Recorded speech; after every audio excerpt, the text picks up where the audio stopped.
Hi friends, అందరికీ కూడా నమస్కారం. నేను లక్ష్మీకాంత. మనం ఈరోజు నుంచి 10 నుంచి 15 సంవత్సరాల పిల్లలలో ఏం జరుగుతుంది?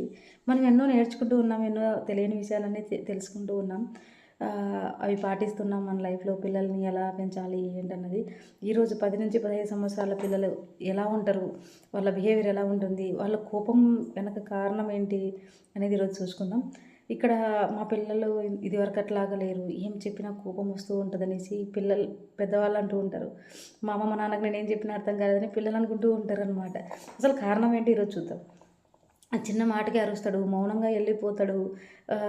చాలా పేరెంట్స్ ఈ దశలో భయపడుతూ ఉంటారనమాట. నా పిల్లాడు సరిగ్గా మాటినట్లేదు అనేది. కానీ ఒక మాట ముందే చెప్పాలి. టీనేజ్ పిల్లలకి కోపం రావడం చాలాసార్లు సమస్య అయితే కాదు ఫ్రెండ్స్. ఇది గుర్తుపెట్టుకోవాలి. ఇది ఒక సంకేతం అనమాట. ఈ వయసులో పిల్లలలో ఏం జరుగుతుందనేది మనం ఈరోజు చూద్దాం. 10 నుంచి 15 ఏళ్ళ ఏజ్ పిల్లలు శరీరంగా పెరుగుతున్నారు. కానీ అంతకంటే వేగంగా లోపల పెరుగుతూ ఉన్నారనమాట. లోపల మారుతూ ఉన్నారు వాళ్ళు. ఈ వయసులో భావాలు బలంగా ఉంటాయి. కానీ వాటిని చెప్పే మాటలు ఉండవన్నమాట. వాళ్ళకి బాధ వచ్చినా దాని బాధ అని చెప్పలేరు. అది కోపం బయటికి వస్తుందనమాట. కోపం అంటే చాలాసార్లు వినిపించని బాధ, అర్థం కాని ఫీలింగ్. వినిపించని బాధ అది. అర్థం కాని ఫీలింగ్, ఒంటరితనం, ఇవన్నీ ఉంటాయన్నమాట. మామూలుగా ఈ వయసు పిల్లలలో ఏం జరుగుతుందనేది మనం చూస్తూ ఉన్నాము. ఇవన్నీ అనమాట. సెకండ్ ఏంటంటే కోపం వెనక ఉండే 5 కారణాలు ఏంటో తెలుసుకుందాం ఈరోజు.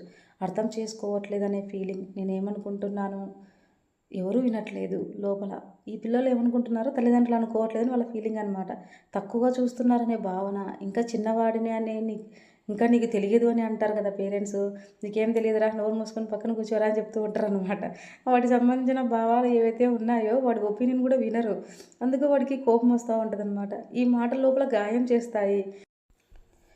Yes friends. అలాగే ఈ మాటలు ఏవైతే ఉన్నాయో లోపల గాయాన్ని చేస్తాయన్నమాట. థర్డ్ వన్ ఏంటంటే, ఫస్ట్ ఏంటంటే అర్థం చేసుకోలేదనే ఫీలింగ్ ఉంటది వాళ్ళ లోపల.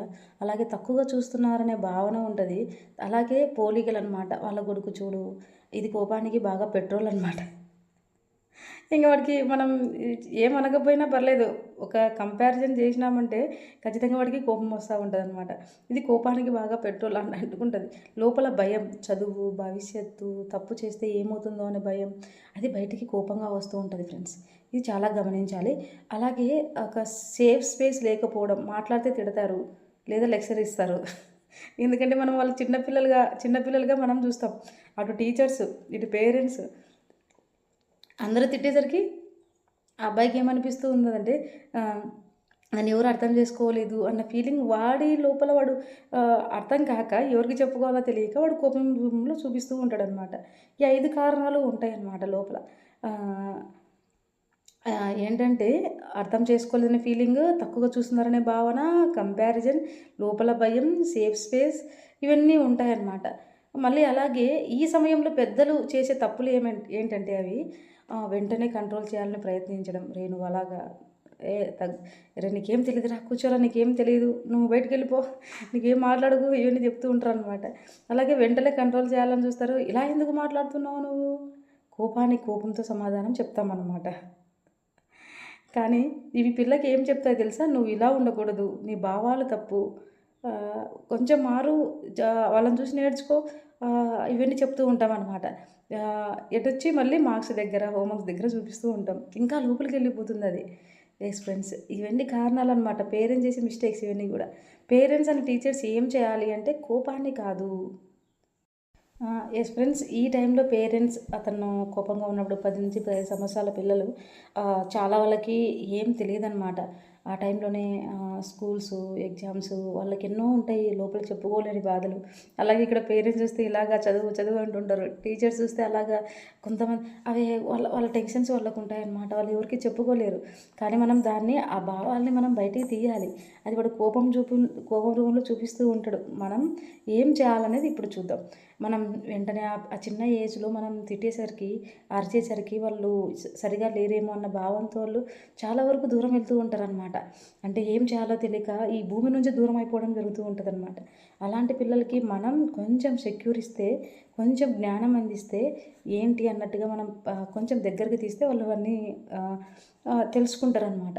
ఓకే. నేను అమ్మ వాళ్ళు నాకు సపోర్ట్ ఉన్నారు. టీచర్స్ సపోర్ట్ ఉన్నారు. నేను ఇంకా ముందుకు వెళ్ళగలను అన్నది వాళ్ళకి నమ్మకం వస్తుందన్నమాట. ఈ టైంలో ఈ పేరెంట్స్, టీచర్స్ ఏం చేయాలి అంటే కోపాన్ని కాదు, కారణాన్ని చూడాలన్నమాట. ఇప్పుడు కోపంగా ఉన్నావు కదా, నీ లోపల ఏదో బాధ ఉంది కదా, అది ఫీల్ చేయించాలి. ఏంటో చెప్పు అన్నట్టుగా. మాటలు తగ్గించి మనం లెక్చర్ ఇస్తూ ఉంటాం కదా, అలా ఉండు, ఇలా ఉండు అని. అది తగ్గించి ఉనికిని పెంచాలి. ఓకే. మనం పక్కన కూర్చోవడం అలాగనమాట. అన్నిసార్లు మాట్లాడాల్సిన అవసరం లేదు. పక్కన కూర్చుంటే చాలనమాట. సాఫ్ట్ టోన్‌తో "ఏం నాన్న? ఏం జరిగింది? నీకేం కావాలి?" కొంచెం సమయం ఇస్తే చాలనమాట. కరెక్ట్ చేయడం కాదు, ఆహ్, రిఫ్లెక్ట్ చేయడం కరెక్షన్ చేయడం కాదు, రిప్లై చేయడం. అసలు చెప్పాలి ఏముందన్నది. అలా అనకు. నీకిది న్యాయంగా అనిపిస్తుంది కదా! ఓకే అన్నట్టుగా అతను ఫీల్ అనేది రిలాక్స్ అవుతూ ఉంటాడనమాట. మీరు కొంచెం మీ ఉనికిని వాళ్ళకి అందిస్తే, మీరున్నారు అన్నది ఒక ఇంటెన్షన్ వాళ్ళకి కలిగిస్తే, వాళ్ళు చక్కగా అది హీల్ అవ్వడం జరుగుతూ ఉంటదనమాట. నీకిది అన్యాయం అనిపిస్తుంది కదా! సొసైటీలో కానీ, లేకపోతే మేము మాట్లాడే అలాగే మనం ఏం చేయాలంటే, అతనికి ఏది అన్యాయం అనిపిస్తుందో అది మనం వినగలగాలి. వాడు చెప్పడానికి రెడీగా ఉన్నాడు గదా! కోపం రూపంలో. కొంచెం మనం ఉన్నామనేసి కొంచెం సమయం ఇస్తే అతను ఫీల్ అవుతారనమాట. ఇక్కడేంటంటే ఫ్రెండ్స్, టీనేజ్ పిల్లల కోపం అవమానం కాదు అక్కడ. అవమానం జరిగినట్టని కాదు, ఒక సందేశం అనమాట. ఆ సందేశం వినగలిగితే కోపం తగ్గుతుంది ఆ పిల్లలలో. సంబంధం పెరుగుతుంది. ఇది గుర్తుంచుకోవాలి మనమాట. కోపంగా ఉన్న పిల్లలు చెడ్డవాళ్ళైతే కాదు. అర్థం కావాలని కోరుకుంటున్న పిల్లలనమాట. మనం అర్థం చేసుకోవాలి. పేరెంట్స్ అర్థం చేసుకోవాలి. టీచర్స్ అర్థం చేసుకోవాలి. స్నేహితులు అర్థం చేసుకోవాలి. స్నేహితులు అన్నీ చెప్పుకుంటూ ఉంటారు. కొన్ని అది కూడా చెప్పుకోలేరు. కొన్ని దాచుకుంటూ ఉంటారనమాట. కాబట్టి మనం ఏం చెప్పాలి అంటే, అప్పుడప్పుడే ఎదుగుతున్నది ఈ పిల్లలకి, అప్పుడప్పుడే వాళ్ళకి మైండ్ ఎదుగుతూ ఉంటదనమాట. కొంచెం కొంచెంగా ఏదో తెలుసుకోవాలనుకుంటూ ఉంటారు. ఏదో చెప్పాలనుకుంటూ ఉంటారు వాళ్ళ భావాలు. కానీ మనం వినే స్థితిలో లేమనమాట. అందుకే ఆ పిల్లలు మనకు దూరం అయిపోతూ ఉంటారు. ఇది మనం తెలుసుకోవాలి ఫ్రెండ్స్. ఆ పిల్లల యొక్క భావాల్ని మనం వినగలిగితే, ఆ కోపం వెనుక కారణం ఏంటో మనం తెలుసుకోగలిగితే, చక్కగా ఆ పిల్లల్ని మనం దారిలోకి తీసుకురావచ్చనమాట.